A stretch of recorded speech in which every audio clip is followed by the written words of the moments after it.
ভারতীয় গণতন্ত্রের এবং ভারতীয় নির্বাচন কমিশনের এতকালের মূল আদর্শ ছিল একজন ভোটারও যেন বাদ না যায়। এখন লক্ষ্য হচ্ছে কত বেশি সংখ্যক লোককে বাদ দিতে পারবো, এবং মূল লক্ষ্য হচ্ছে প্রায় 40 থেকে 50 কোটি লোককে ওরা বাদ দিতে চায় গোটা ভারতবর্ষে। কোন আইনে আছে যে 15 বছর আগে মা হতে পারবে না? ভারতবর্ষের কোন আইনে আছে যে 6টার বেশি সন্তান হতে পারবে না? তা আমি ডাকতে যে ভারতবর্ষের প্রধানমন্ত্রী তো 6 জনের ভাই বোন, তাদের কি ডাকা হয়েছে? শুধু বাঙালিকে বাদ দিতে চাইছে না, ওরা ভারতবর্ষের মহিলাদের বাদ দিতে চাইছে, দলিতদের বাদ দিতে চাইছে। যার নির্দেশে হচ্ছে তার নিজের তো বাবার পদবি তিনি ব্যবহার করেন না, তাহলে তিনি কি করে প্রমাণ করবেন? তিনি তো পদবি ব্যবহার করেন না। রাস্তাই হচ্ছে একমাত্র রাস্তা, এবং একমাত্র সমস্ত দলের একজোট করা উচিত যে তুমি এই ভুল ত্রুটিপূর্ণ সফটওয়্যার যা তুমি বিহারে ব্যবহার করবে না বলেছিলে, তা এখানে ব্যবহার করছো, এটা বন্ধ করা। দাদা, এসআইআর নিয়ে যে বিতর্ক এবং একের পর এক মৃত্যু আমরা দেখতে পাচ্ছি চারিদিকে, এবং এই মৃত্যু নিয়ে আপনি কি বলবেন? এত মৃত্যু মূল বিষয় হচ্ছে মৃত্যুটা তো ব্যক্তির মৃত্যু খুব যন্ত্রণাদায়ক, তার থেকে বড় মৃত্যু হতে হচ্ছে গণতন্ত্রের। ভারতীয় গণতন্ত্রের এবং ভারতীয় নির্বাচন কমিশনের এতকালের মূল আদর্শ ছিল একজন ভোটারও যেন বাদ না যায়। এখন লক্ষ্য হচ্ছে কত বেশি সংখ্যক লোককে বাদ দিতে পারবো, এবং মূল লক্ষ্য হচ্ছে প্রায় 40 থেকে 50 কোটি লোককে ওরা বাদ দিতে চায় গোটা ভারতবর্ষে। শুধু মুসলিমদের উপর না, মহিলাদের, গরিব মানুষদের, বৃদ্ধদের রাষ্ট্র কোনো দায় পালন করবে না, সেইটার জন্য ওদের বাদ দিতে চায়। এবং একই সঙ্গে ওরা অনেক ভুতুরে ভোটার ঢোকাবে, যেটা আগে কখনো করতো না, মানে তার মদতে ঢুকবে, এটা কখনো ছিল না। এবং কার্যত আমার যেটা মনে হয় যে পশ্চিমবঙ্গের নির্বাচন কমিশনের যারা কাজ করছেন তারা নিজেরাও খুব সন্ত্রস্ত আছেন, তাদেরও কোনো কাজ করছে না, একটা যন্ত্র কাজ করছে, এআই দিয়ে কাজ করানো হচ্ছে, এবং যা ঘোষণা করেছিল তার ঠিক উল্টো দিকে যাত্রা করছে। যেটা বলা হয়েছিল যে নামের বানান ভুল দেখা হবে না, এখন বানান ভুলটাকেই প্রধান উপজীব্য করা হচ্ছে, এবং সেই ভুলটা কিন্তু ভোটারের ভুল না, সেই ভুলটা নির্বাচন কমিশন যে ইচ্ছাকৃতভাবে ত্রুটিপূর্ণ সফটওয়্যার ব্যবহার করছে তার ভুল। বাংলা থেকে ইংরেজি করা হচ্ছে, আমাদের 95 থেকে 98% ছিল ভোটার হিসেবে বাংলায়, সেটাকে ইংরেজি বা রোমান হরফে করতে গিয়ে এই সমস্যাটা হচ্ছে। তো 2002 সে কি করে মিলবে আসল নামের মানে? ভুলটা তো ভোটারের না, বিএলওরা তো যথেষ্ট ভালো কাজ করেছেন আমাদের রাজ্যে, এমনকি সরকারি অফিসারও ভালো কাজ করেছেন, কিন্তু তাদের কথা তো শোনা হচ্ছে না। যারা গোটা ভারতবর্ষে কোথাও নেই, শুধু পশ্চিমবাংলায় মাইক্রো অবজারভার বসিয়ে দেওয়া হয়েছে। আর একটা যুক্তিসঙ্গত অসঙ্গতি, এই কথাটাই তো সব থেকে বড় অসঙ্গতি, যেটা অন্য রাজ্যে সেভাবে দেখা হচ্ছে না। এই রাজ্যে একেবারে গুলির মুখে ঠেলে দেওয়া হচ্ছে, বাদ দেওয়াটাই লক্ষ্য। এইটা হচ্ছে চরম গণতন্ত্রের দিকে মৃত্যু, শুধু মানুষের মৃত্যু না। 103 জন আর 7 জন মানুষ মারা গেছেন, সেটার থেকে বড় কথা হচ্ছে গণতন্ত্রের মৃত্যুর দিকে যাত্রা করানো হচ্ছে। বিহারের আর আসামের যৌথ, যেটা আসামে এনআরসি আর বিহারের ভোটারদের বাদ দেওয়া এবং যোগ্যরা, সেইটা কম্বিনেশন, উত্তরপ্রদেশ ওরা বলছে এক, করছে আর এক। আর চারিদিকেই আমরা দেখতে পাচ্ছি নোটিশ দেওয়া হচ্ছে, হিয়ারিং দেওয়া হচ্ছে, সেই জন্য সাধারণ মানুষের মধ্যে ক্ষোভ বাড়ছে এবং রাস্তায় নামছে। বিশেষ করে কোনো রাজনৈতিক দলের ব্যানারে কিন্তু নয়, মানে কোনো রাজনৈতিক দল রাস্তায় নামছে সেই হিসেবে না, সাধারণ মানুষ তাদের নিজেদের জনসংযোগ বৃদ্ধি করে তারপর রাস্তায় নামছে এবং বিক্ষোভ দেখাচ্ছে বিভিন্ন জায়গায়। এইটাই সঠিক পথ। আমি মনে করি একজন লেখক হিসেবে, একজন সমাজকর্মী হিসেবে আমার মনে হয় যে আমাদের এখন দল মত নির্বিশেষে রাস্তায় নামা উচিত। কলকাতার রাজপথ যেমন 2019-এর ডিসেম্বর মাসে নো এনআরসি ডাক এসেছিল, সেই রকম বলা হচ্ছে নো এসআইআর, নো ম্যাপিং। তুমি যা ভোটার লিস্টে আছে 2002, যা আছে তোমার ভুল, তাকে মান্যতা দাও। যার ওই 2002 পার হয়েই বিএলওরা কিন্তু প্রত্যেকটা বাড়ি বাড়ি ঘুরে গিয়ে বের করে নিয়ে এসছে এই যে নাম নিয়েছে, সেই নামের একটাও যেন বাদ না যায়, কারণ বিএলওদের প্রতি অপমান করা হচ্ছে, বিএলওদের কোনো সম্মান দেওয়া হচ্ছে না। বিএলওদের কি ভুল করেছেন নাকি বিএলওরা? তারা তো বাড়ি বাড়ি ঘুরেছেন, প্রত্যেকে বিএলও যথেষ্ট কাজ করেছেন, বিএলওর রাস্তায় আমাদের বাধ্য হয়েছেন। এমনি এমনি না, একজন দুজন ব্যক্তিরা সিদ্ধান্ত নিচ্ছেন, বাকি সমস্ত অফিসাররা অসহায়।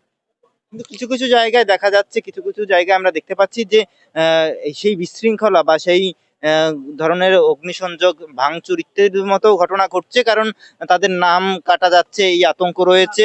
বিভিন্ন বিডিও অফিস অব্দি ভাঙচুর হচ্ছে, সেই ছবিও কিন্তু দেখা যাচ্ছে। কিছু জন বিক্ষুব্ধ ঢুকে পড়ে, এজেন্ট অনেক জায়গায় থাকে, এজেন্ট প্রভোকাটার থাকে, যারা আন্দোলনের গতিমুখকে অন্যদিকে ঘোরাতে চায়। ভাঙচুর করার আমি পক্ষে না, আগুন জ্বালানোরও পক্ষে না, কিন্তু প্রতিবাদ খুব জরুরি, প্রতিবাদ করতেই হবে। কিছু লোক থাকবে যেটাকে বিপদগামী করে যাতে করে অন্যদিকে ঘুরিয়ে দিতে পারে, তার জন্য থাকবে, কিন্তু সেটা থেকে সতর্ক থাকতে হবে। রাস্তাই হচ্ছে একমাত্র রাস্তা, এবং একমাত্র সমস্ত দলের একজোটে করা উচিত যে তুমি এই ভুল ত্রুটিপূর্ণ সফটওয়্যার যা তুমি বিহারে ব্যবহার করবে না বলেছিলে, তা এখানে ব্যবহার করছো, এটা বন্ধ করা। এটা বন্ধ করাতে হবে, না করলে কিন্তু উপায় নেই। যিনি যার নির্দেশে হচ্ছে তার নিজের তো বাবার পদবি তিনি ব্যবহার করেন না, তাহলে তিনি কি করে প্রমাণ করবেন?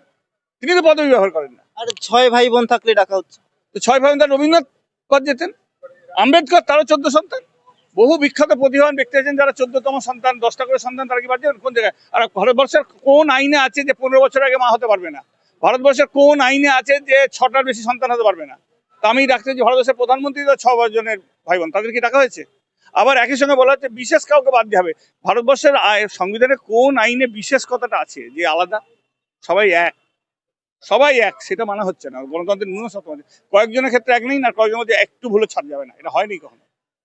আর আমরা দেখতে যা পাচ্ছি হচ্ছে সবই হোয়াটসঅ্যাপ ইউনিভার্সিটি, হোয়াটসঅ্যাপ নির্দেশ, লিখিত গাইডলাইন নেই।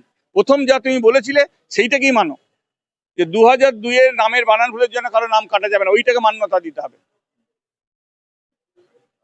আর একটা জিনিস দেখা যাচ্ছে যে মানে সীমান্তবর্তী অঞ্চলে 2002 সালে নাম থাকা সত্ত্বেও বিশেষ করে মুসলিমদের নোটিশ দেওয়ার সংখ্যা শতাংশ মানে দিন দিন বেড়ে চলেছে। অথচ যখন নো ম্যাপিং এ সব থেকে কম ছিল মুসলিমদের নাম, এখন ওটা বাড়ানো হচ্ছে। কোনটা দিয়ে? নামের বানান ভুল দেখিয়ে, অন্য কোনো কিছু না, যে তোমার বানান সব ভুলেছে। এই ভুলটা তো ওই বললাম এবার, যে ভোটারের নয়, ওটা ওই যন্ত্রটার ভুল, যে যন্ত্রটা সফটওয়্যার দিয়েছে যন্ত্রটা ইচ্ছা করে ভুল করানো হচ্ছে, ওটা ইচ্ছাকৃত ভুল। ওখানে বাংলা বানান দেখুন, দেখুন মিলে যাবে। ইংরেজি দেখতে গেলে সমস্যা হচ্ছে, ইংরেজি তো ভোটার লিস্ট নয়, তাহলে ইংরেজিতে হবে কেন? দেখা হচ্ছে ইংরেজি দিয়ে, আর ভোটার লিস্ট তো বাংলায়।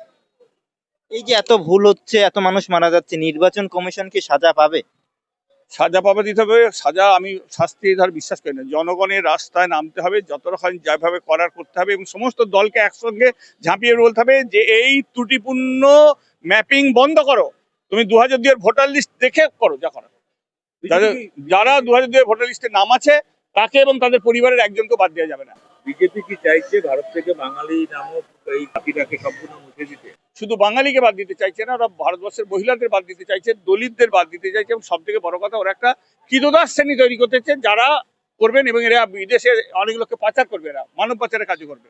যে তুমি ওই অন্য দেশে পাঠিয়ে দেবে। আমার দেশের যে কিছু ছেলে জানো তো, বাইরে গিয়ে কাজ করার নামে রাশিয়া ইউক্রেনের হয়ে যুদ্ধ করতে বাধ্য হচ্ছে, এইরকম ভাবে পাঠিয়ে দেবে, ইসরায়েলে পাঠিয়ে দেবে। বাঙালিকে কি তার নাগরিকত্ব, বাঙালিত্ব এবং ভারতীয়ত্ব প্রমাণ করার জন্য আবার কি দ্বিতীয় স্বাধীনতা সংগ্রাম করবে? স্বাধীনতা সংগ্রামের আমি এরকম কথা বলবো না। আমি বলবো যে আমাদের প্রধান সংগ্রাম, আমরা এক্ষুনি বিদ্রোহী কবিতা পাঠ পেলাম, যে আমাদের বিদ্রোহী চেতনা যেন মরে না যায়।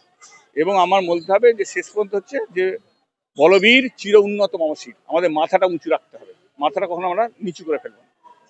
ফর্ম 7 নিয়ে একটা বিতর্ক তৈরি হচ্ছে, বিজেপি বিভিন্ন জায়গায় বিক্ষোভ দেখাচ্ছে যে ডিলিটেশনের যে ফর্ম নিয়ে তারা যাচ্ছেন সেটা বিডিও অফিস গ্রহণ করছে না। প্রথম কথা হচ্ছে যে কোথায় ছাপা, আপনি দেখেছেন তো ফর্মটা? ওই লোকটার নাম ছাপা, যে কোনো সাধারণ মানুষ কোনো ছাপা ফর্ম নিয়ে ঘরে, ওইটা তৈরি হচ্ছে অন্য রাজ্যে। পাশের বর্তী রাজ্যগুলো থেকে ফর্ম তৈরি করে আসছে একজনের নাম, যাই তো নিয়ম করে দিচ্ছে একজন যতজনের খুশি নাম্বার দিতে পারবে, এবং গোটাটাই ছাপা। তা আজ পর্যন্ত মাত্র এতদিন তো চলছে, তো মাত্র 667 জনের নাম জমা পড়েছে কেন? তাও নয়, প্রতিদিন দেখবেন 0-2 করে বিয়োজনের জন্য বিভিন্ন দল তো বলেনি নাম্বার দেওয়ার কথা। তাহলে এখন হঠাৎ করে এই ফর্মের কথা উঠছে কেন? তাহলে তুমি আগে যাওনি কেন? আর সেই নিয়ে বিজেপি বলছে যে নামগুলো বাদ দিতেই হবে এগুলো। সেই জন্যই তো দিন বাড়ানো হলো ওদের জন্য। এটা কার্যত হয়ে দাঁড়িয়েছে যে 2.5 জনের কমিশন।